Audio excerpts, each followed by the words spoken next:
How's it going, guys? We're out here, outside here. I want to go through, a few tools that I think are pretty much necessary for bushcraft.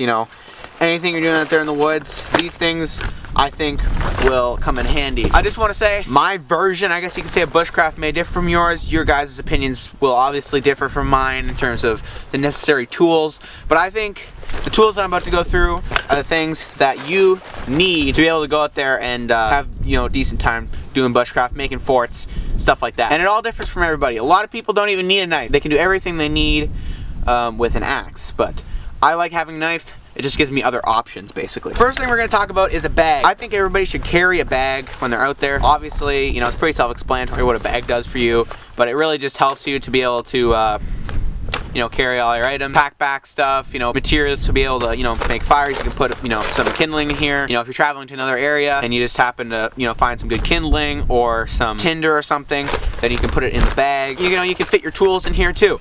So, it's pretty self-explanatory why I think everybody should have a bag when they're out there, or some form of thing to carry your items. So yeah, bag. That's the first thing I think you guys should have. Now the second thing I think you guys should have is a knife. Now obviously it's pretty self-explanatory why I think you guys should carry a knife when you're out there bushcrafting, building forts, stuff like that, making fires, all that kind of stuff. It's a cutting implement and it's more precise than an axe. This is a hunt shield knife.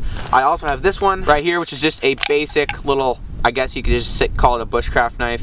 I got it on Amazon. It's pretty cheap, but it seems to hold up pretty good. It does have some rust. It's not the, it's a pretty cheap knife, but it seems pretty good. It's working well for me. So, if you're on a budget, find something like this. Use the gear that you can afford. Now, as for this knife, you guys have seen it on the channel before. It is a Western Heritage Forged AP knife. It's just a hunt shield. I'm pretty sure it's called that. Don't quote me on that. I probably forgot it by now. But yeah, I do have a video on this knife, so you guys can check it out. I'll link it up here or whatever it is. One of these corners, I'll put a little eye where you can click on that video on my review of this knife right here. Pretty self-explanatory. I think everybody should be carrying this when they're out there in the bush. You can carry either both of these and they'll do good. You could even just carry a little pocket knife. But in my opinion, I think a fixed blade, full tang knife preferably, will be good. This one I don't believe is full tang. This one obviously, as you can see, the tang, it runs down the whole length through the handle. And this is really good. You can get some good batoning action with this.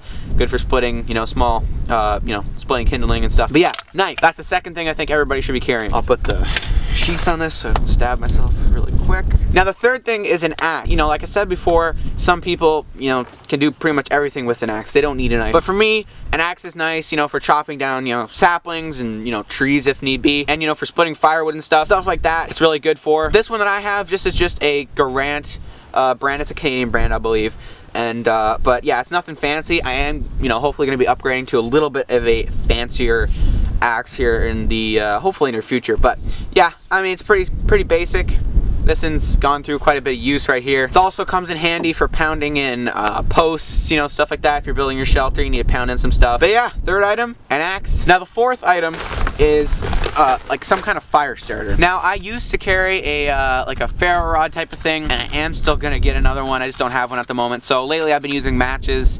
You can get some, waterproof matches and stuff would be a better idea than these ones. These are just some simple wood matches. But yeah, I think really it's probably a better idea to carry a ferro rod. But for me, I'm just using wood matches at the moment. Yeah, fourth thing is a way to make fire. Now moving on to the last thing is paracord or some kind of cordage. Here's just some blaze orange, string here. Nothing super strong. I think I will definitely try to get some paracord here in the future.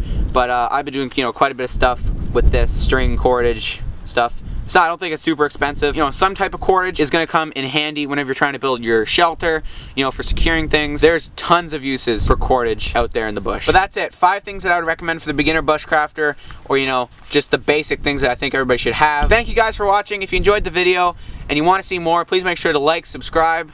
I really appreciate it, and it lets me know that you want to see more. And please don't forget to check out my sponsors, Duke Traps, Dan Beaver Trapping Supplies, and Long Creek Trapping Supplies. Links are going to be in the description down below.